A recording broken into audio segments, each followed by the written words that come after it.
an iPod, a phone, and an internet communicator. These are not 3 separate devices. Wow, that's a lot of bubble wrap. Can't I just, like, peek through it and just grab the phone? There we go. So here it is, the iPhone 2... Oh, okay, yep, clean this up. I don't think water on a microfiber cloth is gonna be enough. Yep, as I expected, didn't work, so time for the magic sponge. Okay, so 30 minutes later, I scrubbed this thing as much as I can, and aside from, like, the dings and, like, the scratches on the thing, now it's sanitary, so let's turn it on. Yeah, no battery charge. It is a super old phone after all. Alright, let's connect it to power and see it turn on. Yeah, that's kind of what I expected, because before iCloud and all that stuff, you had to connect it to a computer to activate, so let's try it out. We're sorry, we're unable to continue with your activation at this time. Please try again later or contact customer support. You want to know when this page was last updated? 2014. I think we're out of luck on help here. Good thing Legacy iOS Kit exists. I'd be screwed otherwise. And because we're on 3.1.3, may as well just like do a restore with a jailbreak so we can get everything set up, like Hacktivate. Yeah, this is super important for actually being able to use the phone. Okay, it didn't work the first time. I had to redo it like 4 times, and here we are. We're in DFU mode, but we need to put it in WTF mode by doing it one more time. Alright. And now we wait, and hopefully we have a perfectly usable iPhone 2G. And after all that... Yup, we have an activated iPhone 2G. Wonder where I got my profile picture from. So, the iPhone 2G came out back in June of 2007, and ever since this thing's release, smartphones have never been the same. Originally, this came out with iPhone OS 1.0 and got all the way up until iPhone OS 3.1.3. And one of the strangest things about the original iPhone OS software is there was no App Store. You were expected to use Safari for everything that wasn't already installed on the phone. This thing can still connect to my modern Wi-Fi network, right? There's no way. And yeah, connects just fine. Okay, let's go online. Oh, okay, well, that makes sense. To make this thing usable today, looks like we're gonna have to manually install the IPAs with Legacy iOS Kit. For now, though, let's take a look at some of the functions on the phone itself. First up, the camera. Old iOS just had so much life. Yeah, the quality is obviously not good, and maybe a computer screen is not the right thing to take a photo of. The frame rate is really slow, and there's really no other options other than just to take the picture. Yeah, just compare this to the native footage I'm capturing on the iPhone 17 Pro, it's really apparent how far we've come. In design too, look how giant the camera is now. And taking a look at the old share menu, there's 3 options: email, photo, assign to contact, or use as wallpaper. There's not even an option to attach it to messages. Oh, and also, use as wallpaper? Yeah, on early iOS, it only applied to the lock screen. The home screen had to be black. Anyways, what's next? We got YouTube. Yeah, no way in hell this works. And nope, I guess the API has changed since 2009. Will stocks at least work? Nope. Okay, what about maps? And wow, Google Maps actually works. Is this an old map or is this a new one? Sorry, not to get political, but this is the best way to check. And yeah, this is a brand new map. I'm trying to see if step-by-step directions works, and one thing I noticed about old iOS, you can't force it to stay capital, so enjoy hitting shift just every single time. Is it gonna work? Oh yeah, step-by-step navigation works. It's not real time, you gotta like keep going through all the steps, but still, really impressive. Alright, what about weather? Yeah, nah, this is broken. Okay, this'll be really fun. Let's try to add my Gmail account to Mail. Alright, let's see. That sucks. Double check my password, same error. So is there any other way I can add my email? I was looking online and I think I found the fix.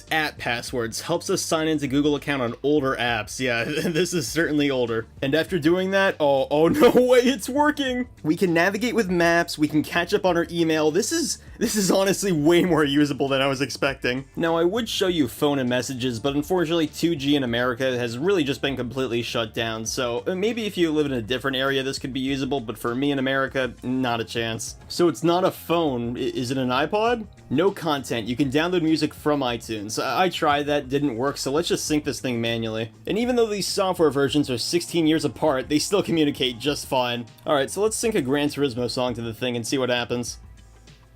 Okay, our sync is all done, let's play our song. It's supposed to play out of the bottom speakers on the phone, but that's not happening. Are they like defective or something, or... Okay, yeah, the volume up button is broken. Volume down works. Oh, there's something stuck inside the headphone port. And I mean, even if I did have headphones for this thing, the headphone jack is 2.5 millimeters, which really nothing uses. So if both of those options can't work, we can just play it through the 30 pin like an iPod dock, right? Alright, so we just take this, plug it into the console. Ooh, there we go, iPod mode. Oh, and the iPod has showed up right here. Play this, and... there we go. Okay, one more thing that's cool about the iPod app. You're looking at your song library, right? Flip it on its side. Cover flow. You get all the albums and songs you have in this nice layout you can swipe through. When you want to pick a song, tap on the album, it'll flip over and you can choose a song. Little things like that made classic iOS just so cool to use. But anyways, so it's not a phone, it is an iPod, but is it an internet communicator? And it can't join my Wi-Fi network anymore. Okay, let's just do a quick reboot. And now it works. Strange. Oh, by the way, if you want to use the modern web, you're going to need brand new certificates, so just head to this website and hit Unsigned iOS Bundle. After doing that, can we use Google? Yeah, looks just fine, but can we actually make a search?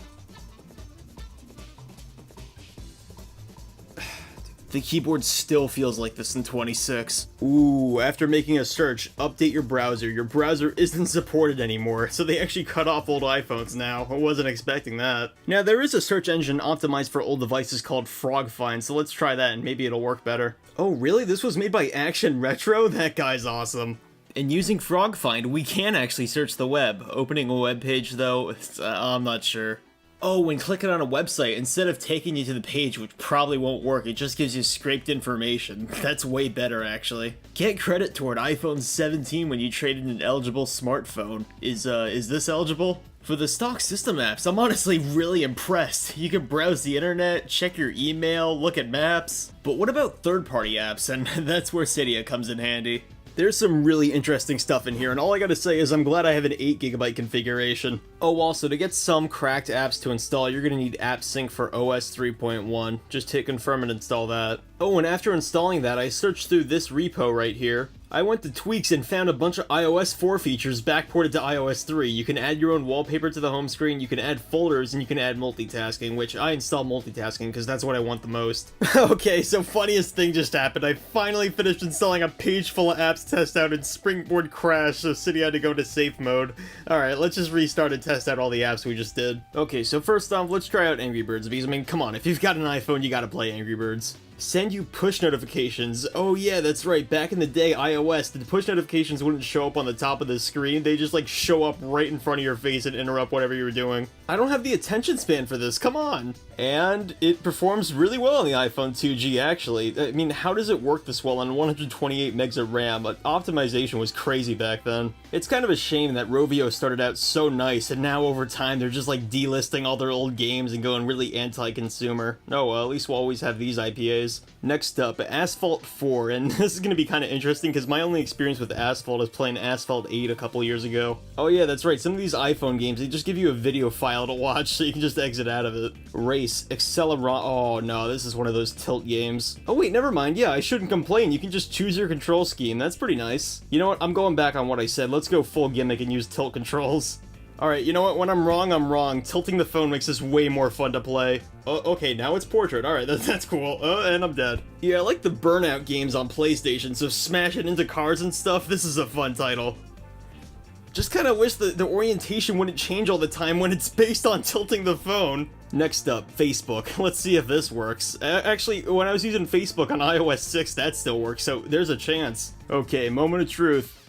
Aw, man, that would have been so cool. Next up, Google Earth. Aw, I wanted to spin the globe around. Alright, next app. Now, when browsing the IPA archive, I saw this thing called iDisk, and it was actually made by Apple. So is this like a native file explorer on iOS 3? Oh, Mobile Me. Okay, so this was iCloud before iCloud, and from what I hear, it sucked. Guess that was for managing your files like iCloud Drive, but whatever, let's move on to iReddit. Okay, Reddit front page. And yeah, no, the API is down. Oh well. What about iTranslate? Can we like translate some languages? Oh, it looks like it's relying on a website, so I'm not too sure if it'll work, but I guess let's try. Do I just like hit this button to translate?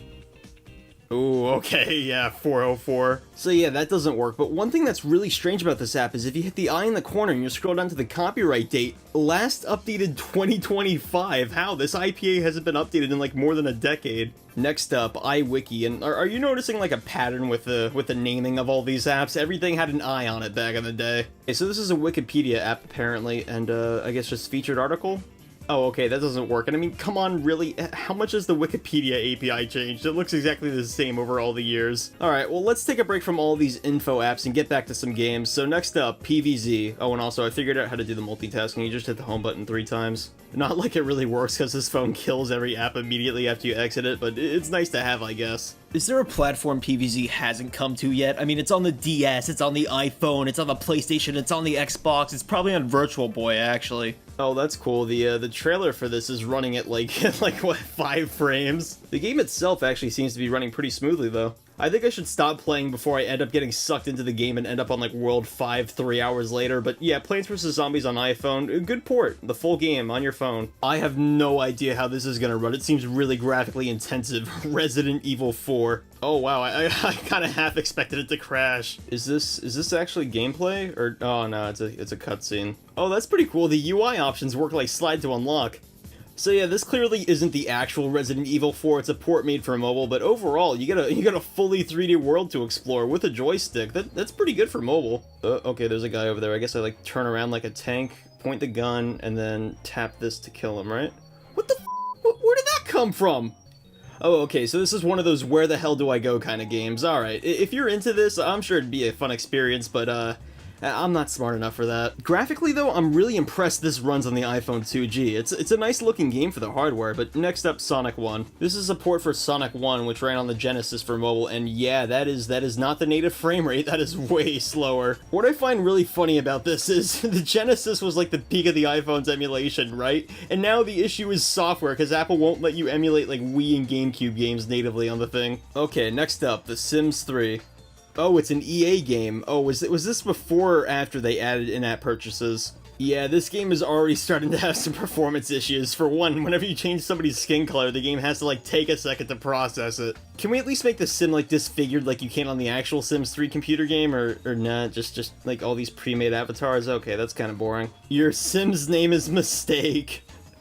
Are you sure you want to start a new game with this sim? You bet. Oh yeah, okay, this game was probably made for like newer iPhone versions, because just moving around, the game grinds to a halt. So if you're interested in The Sims, you could just play this game and just like customize your house the way you want it and like add a bunch more furniture, but who knows how badly the game's gonna run when you start adding more stuff to render. Okay, and now our last 2 apps. Twitter is a rich source of instant information. Oh yeah, rich source. That's not true anymore. And could not authenticate you. Secure connection failed. Okay, so that API is down. Now in advanced settings, we can change the API, and some people over here have actually made like a Twitter revival where you can use Blue Sky instead of the Twitter API. The only problem is it's Blue Sky, but why not? Let's just give it a shot. Okay, so this is the official directory. I guess I'll grab the one for 3.1 and let's install that with AppSync. And then the documentation says we put this website in both fields and then log in with an app password. Okay, let's give that a shot. Okay, I followed all the instructions to a T. It's gonna work now, right? Okay, all right. What now? Oh, you know what? I'm doing the download link instead of the actual public instances. Yeah, that could be the issue. Let's use one of these up here. Okay, and after that, yeah, we are officially logged in to Blue Sky. I was expecting it to just be like filled to the brim with politics, but it made me like follow a bunch of tech accounts, and actually, yeah, this isn't so bad. Can I make a post? Oh, okay. Android sucks. And post. Okay, well, there's my contribution to the platform. And last up, let's try out Google. Because the Google homepage didn't work in Safari, will this? Alright, let's search iPhone and see what happens. This one too. So that's the iPhone 2G in 2025, at least in the latest software it can run. Anyone want to see this thing running on iPhone OS 1? So even though the hardware and the software is old, the iPhone 2G is actually still pretty usable today. For modern services, yeah, no way in hell, okay? But for stuff like searching the internet, checking your email, and I guess using Blue Sky, this thing will work. Now, Apple doesn't deserve any of the credit for this phone working this well today. It's really down to all the people who made it possible, who post like stuff on Cydia. Aside from the cool factor of using the original iPhone in today's date, if you're looking for legacy iOS jailbreaking, My recommendation is just to pick up an iPhone 3GS, mainly because this thing supports up to iOS 6 and came out with iPhone OS 3, which you can go back and forth between the two. 3 if you want to play with really old iOS, and 6 if you want to use still skeuomorphic iOS, but with the most jailbreak compatibility. Anyways, thanks for watching, and let me know down in the comments, what other projects do you want me to do with the iPhone 2G? I can install Android on this, downgrade it back to the first firmware, or whatever else you guys suggest. Finally.